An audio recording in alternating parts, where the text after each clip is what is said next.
नमस्कार साथियों, हमारे चैनल पे आपका स्वागत है। कैसे हैं आप लोग? आई होप आप लोग अच्छे होंगे और अपनी पढ़ाई को कर रहे होंगे। हम जो वन टॉपिक वन क्लास कर रहे हैं उसमें हम आज उत्तर प्रदेश की कृषि और मृदा को समझेंगे। ये क्लासेस आपके लिए बहुत महत्वपूर्ण है क्योंकि आपको एग्जाम में इनमें हर क्लास से एक ना एक क्वेश्चन ज़रूर मिलेगा, तो आप इन्हें देखें और इन्हें तैयार करें। ये आपके रिवीजन में आपको बहुत मदद करेंगी। तो चलिए शुरू करते हैं। हम देखते हैं उत्तर प्रदेश की कृषि, मृदा और पारिस्थितिकी। ठीक है, तो इसमें हम समझेंगे। सबसे पहले देखिए, पारिस्थितिकी ढांचा क्या है। उत्तर प्रदेश में कुल कृषि पारिस्थितिकी क्षेत्र कितने हैं? 20। ये बहुत महत्वपूर्ण है। क्वेश्चन डायरेक्ट यही पूछता है कि उत्तर प्रदेश में कुल पारिस्थितिकी क्षेत्र का कितने हैं, तो इसका आंसर हो जाएगा 20। ठीक है, ये आपको ध्यान रखना है। फिर उत्तर प्रदेश में कुल कृषि जलवायु क्षेत्र कितने हैं, तो इसका आंसर 9 हो जाएगा। ये सारे क्वेश्चन अभी तक जितने भी उत्तर प्रदेश आयोग के एग्जाम हुए हैं, चाहे वो SSC के हो या यूपी पीसीएस आयोग के हो, उनमें ये क्वेश्चन जरूर पूछे गए हैं। तो ये बहुत महत्वपूर्ण है आपके लिए। तीनों पॉइंट ये आपको ध्यान रखना है। उत्तर प्रदेश में कुल मृदा समूह क्षेत्र, तो उत्तर प्रदेश को टोटल 8 मृदा समूह क्षेत्र में बांटा गया है। तो ये तीनों ही बातें आपको ध्यान होनी चाहिए। 20, 9 और 8, ये तीनों वैल्यू याद रखनी है। प्रदेश में कुल कार्यशील जनसंख्या से कृषि क्षेत्र में संलग्न, देखिए ये सेंसस 2011 का है। 2011 में जो जनगणना कराई गई थी उसमें ये डेटा निकल कर आई थी कि 59.3% लोग जो है वो कृषि क्षेत्र में संलग्न है उत्तर प्रदेश के। अब 2021 के बाद जो सेंसस होनी थी वो जब होगी तो उसका डेटा नया आएगा।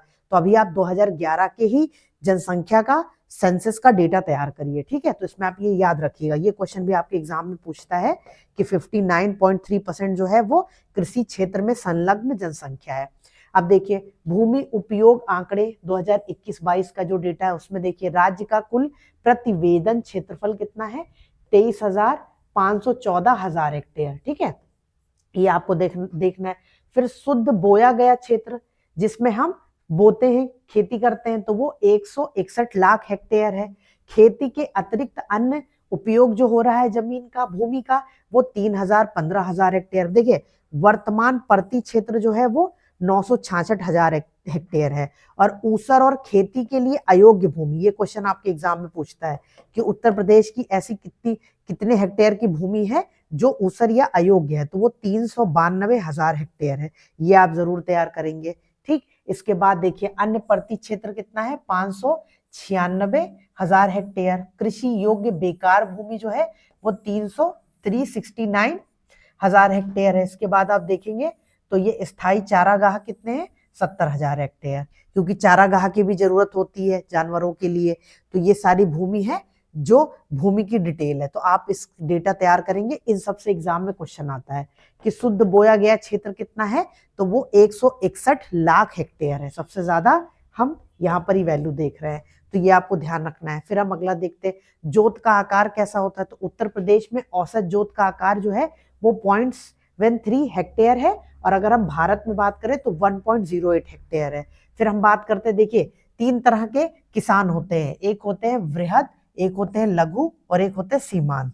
तो उत्तर प्रदेश में सबसे ज्यादा जनसंख्या सीमांत किसान की है, जो कि लगभग 80.18% है। ठीक है, तो ये आपको ध्यान देना है क्योंकि इस टॉपिक से क्वेश्चन आपके एग्जाम में बनते हैं। ये कितने प्रतिशत है ये आपसे डायरेक्ट पूछ लेगा, तो आपको पता होना चाहिए 80.18% जो है वो सीमांत किसान है। ठीक है, और अगर इनकी भूमि का आकार आप देखेंगे तो 0.38 हेक्टेयर इतनी भूमि रहती है इनके पास में। अगर हम लघु स्मॉल की बात करें तो ये आप देखेंगे 12 ये हो जाएगा 63%, और इनके पास जमीन कितनी होती है? 1.39 हेक्टेयर। अगर आप बात करेंगे वृहद किसान की, जो कि लगभग 0.1% है उत्तर प्रदेश में, और इनके पास जमीन का आकार 14.98 हेक्टेयर है। देखिए यहां पर आप देखेंगे तो ये 0.38 हेक्टेयर है, ये आधा भी नहीं, 0.5 हेक्टेयर भी नहीं है सीमांत किसान के पास। और यहाँ पर आप देखेंगे तो लगभग 15 हेक्टेयर हर वृहद किसान के पास है। तो ये बहुत बड़ा डिफरेंस है, जिसकी वजह से उत्तर प्रदेश में कृषि में बहुत ज्यादा डेवलपमेंट नहीं हो पाती है। अब आगे देखिए मैदान की उत्पत्ति। मैदान कैसे? देखिए एक होता है प्लेस्टोसीन युग। तो जब हम देखते हैं तो प्लेस्टोसीन युग में गंगा यमुना की नदियों से, ये जो पहाड़ी इलाके हैं ऊपर के, वहां से जब नदियां आती हैं तो ये पूरा उत्तर प्रदेश का इलाका जो है वो मैदानी है। तो यहाँ पे नदियों के निष्पेक्षों से इसका निर्माण हुआ। जैसे आपने देखा गंगा यमुना जो नदी है वो हिमालय पहाड़ से उतर कर आती है, तो जो क्या कहते हैं गंगा यमुना का मैदानी क्षेत्र कहलाता है उत्तर प्रदेश। तो यहाँ पर ये मैदानी क्षेत्र है। ठीक, गंगा यमुना के मैदानों में मुख्यतः नवीन और प्राचीन जलोढ़ मिट्टी पाई जाती है। जलोढ़ मिट्टी जो सबसे ज्यादा उपजाऊ होती है, और उत्तर प्रदेश के मैक्सिमम एरिया में जलोढ़ मिट्टी पाई जाती है। तो सबसे ज्यादा कौन सी मिट्टी पाई जाती है? जलोढ़। और जलोढ़ मिट्टी जो है वो नवीन और प्राचीन, ये दोनों प्रकार की होती है। ठीक है, तो इसके बारे में अभी हम डिटेल से समझेंगे। ये आप ध्यान रखिएगा कि ये प्लेस्टोसीन एरा के टाइम की बात है, जब नदियों ने अपने निष्पेक्षों से गंगा यमुना का मैदान बनाया था, जिसमें उत्तर प्रदेश अभी उपस्थित है। अब देखिए जलोढ़ मिट्टी के वर्गीकरण में आप देखेंगे तो जो खादर मिट्टी होती है वो नवीन जलोढ़ कहलाती है। ठीक है, और जो बांगर होती है उसको हम पुरानी जलोढ़ कहते हैं। तो ये आपको ध्यान रखना है। ठीक, अब अगर आप देखें तो खादर मिट्टी को स्थानीय लोग बलुआ, ठीक है, और मटियार, या फिर हम इसको कह सकते हैं मटियार दोमट, इस नाम से भी बुलाते हैं। तो ये सारा नाम आपको पता होना चाहिए। कभी कभार इसमें क्वेश्चन ऐसे आ जाते हैं जिसमें कि इनका स्थानीय नाम पूछ लेता है, स्थानीय, तो स्थानीय नाम भी आपको पता होना चाहिए। अब आप देखेंगे तो जो पुरानी जलोढ़ है, ठीक है, तो जो पुरानी जलोढ़ है उसमें अगर आप देखेंगे तो स्थानीय नाम है उपरहार, ठीक है, और इसको बोलते हैं दोमट मिट्टी। आपने दोमट मिट्टी का नाम उत्तर प्रदेश में सुना होगा। तो जो दोमट मिट्टी होती है वो बांगर पुरानी जलोढ़ होती है, और जो मटियार दोमट होती है वो नई जलोढ़ होती है। ठीक है, इसको हम खादर भी बोलते हैं। अब आप देखेंगे तो उत्तर प्रदेश के, देखिए ये उत्तर प्रदेश का मैप है। इसमें अगर आप देखेंगे तो ये पश्चिमी उत्तर प्रदेश, ठीक है, ये वाला बुंदेलखंड वाला पार्ट आता है, ये वाला पार्ट, और यहाँ पर आप देखेंगे तो यहाँ पर आपको जलोढ़ मिट्टी मिलती है, जलोढ़। ठीक है, तो ये आपको ध्यान रखना है। ठीक, अब इसमें अगर हम बुंदेलखंड क्षेत्र में बात करें तो यहाँ पर आपको लाल मिट्टी मिलेगी, परवा मिट्टी मिलेगी, मार मिट्टी। देखिए जो परवा मिट्टी है वो पड़वा भी बोलते हैं, जो मार मिट्टी है उसको माड़ भी बोलते हैं, राकड़ जो है वो राकड़ भी बोलते हैं, और एक भोटा। ये सारे क्वेश्चन आपके एग्जाम में आ चुके हैं। जो बुंदेलखंड, देखिए बुंदेलखंड की जो मृदा है उस पे बहुत क्वेश्चन एग्जाम में बनते हैं, तो आप इनको तैयार करिएगा। स्थानीय नाम बहुत पूछता है। बुंदेलखंड में ज्यादातर क्या कहते हैं, जो खेती होती है वो शुष्क खेती होती है, और उत्तर प्रदेश की सबसे बड़ा इलाका है जिसमें शुष्क खेती होती है बुंदेलखंड, क्योंकि यहाँ की जो भूमि है वो उतनी उपजाऊ नहीं है, लाल मिट्टी है यहाँ पर ज्यादातर, तो इस वजह से। ठीक, ये आपको ध्यान रखना है। अब अगला आप देखेंगे तो हम अगर पश्चिमी उत्तर प्रदेश की बात करें इस वाले इलाके में, तो यहाँ पर आपको काली मिट्टी मिलेगी। ठीक है, तो ये आपको ध्यान रखना है पश्चिमी उत्तर प्रदेश में। ठीक, काली मृदा, रेगुर, करेल, कपास मृदा, ये आपको ध्यान रखना है। इससे भी आपके एग्जाम में क्वेश्चन बनते हैं कि कपास मृदा, जो काली मिट्टी होती है उसको हम कपास मृदा भी कहते हैं, तो ये आपको ध्यान रखना है। ठीक है, अब अगला देखिए, अब जो जलोढ़ मृदा है उसमें पोषक तत्व कौन से मिलते हैं और किसकी कमी होती है? तो जो पोटाश है और चूना है इसकी प्रचुर मात्रा होती है, और अगर आप फास्फोरस, नाइट्रोजन और जैव तत्व ह्यूमस की बात करेंगे तो इसकी कमी होती है।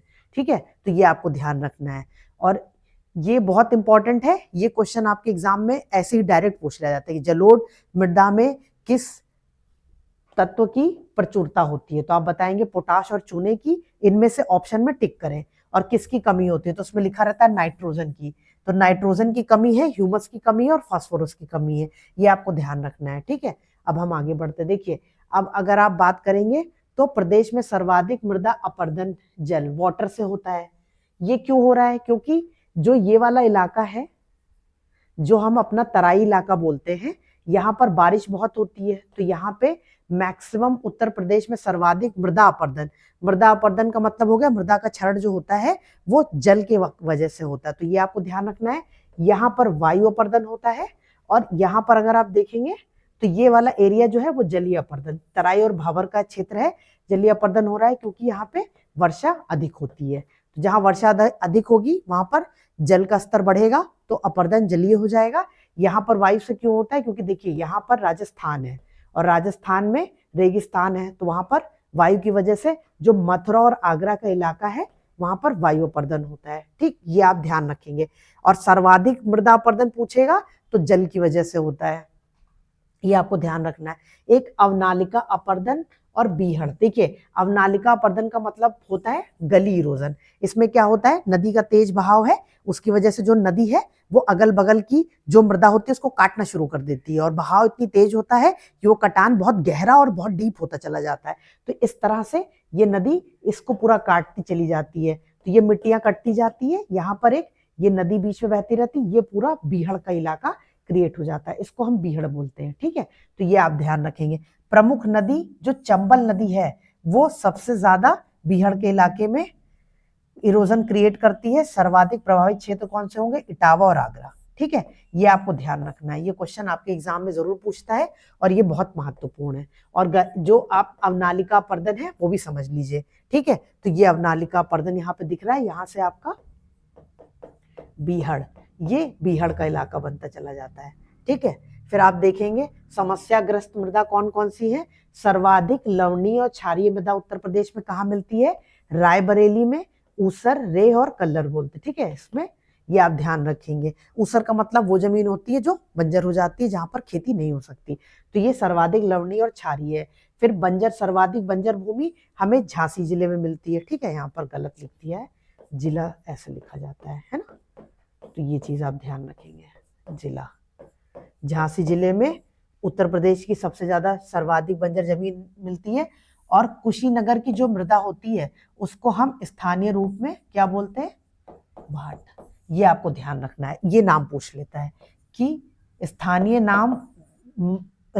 मृदा भाट किस जिले में मिलती है, तो वो आपको बताना है कुशीनगर में। ठीक है, तो ये उत्तर प्रदेश के महत्वपूर्ण जिले हैं और वो ये उत्तर प्रदेश की महत्वपूर्ण मृदाएं हैं जो उत्तर प्रदेश के पूरे इलाके में मिलती है। आपने देख लिया, जो देखिए बहुत ज्यादा एरिया, लगभग मान के चल सकते हैं 60 से 70% का एरिया जो है वो जलोढ़ मिट्टी कवर करती है। उसके बाद हम देखेंगे तो बुंदेलखंड में लाल मिट्टी होती है, पश्चिमी यूपी में देखेंगे तो वहां पर आपको काली मिट्टी भी दिखेगी और बुंदेलखंड के भी कुछ एरिया में आपको काली मिट्टी दिखेगी। और उसके अलावा अगर आप बात करते हैं जो मथुरा और आगरा का रीजन है वहां पर वायु अपर्दन होता है, क्योंकि जो राजस्थान से लगे हुए जिले हैं। और अगर आप देखें तो उत्तर प्रदेश में सबसे ज्यादा अपर्दन आपको कहाँ से दिख रहा है, वो जलीय अपर्दन हो रहा है, मृदा अपर्दन जलीय हो रहा है। क्यों, क्योंकि उत्तर प्रदेश के जो तराई इलाका है वहां पर वर्षा की मात्रा बहुत अधिक होती है, तो वहां पर जलीय अपर्दन होता है। ठीक, ये आप ध्यान रखेंगे। और जो भी मृदा है, जैसे कि बुंदेलखंड की मृदा का जो रीजनल नेम है, स्थानीय नेम है, वो आपको पता होना चाहिए। तो खादर, भांगर, बाबर, इस पे भी क्वेश्चन आपके एग्जाम में बनते हैं।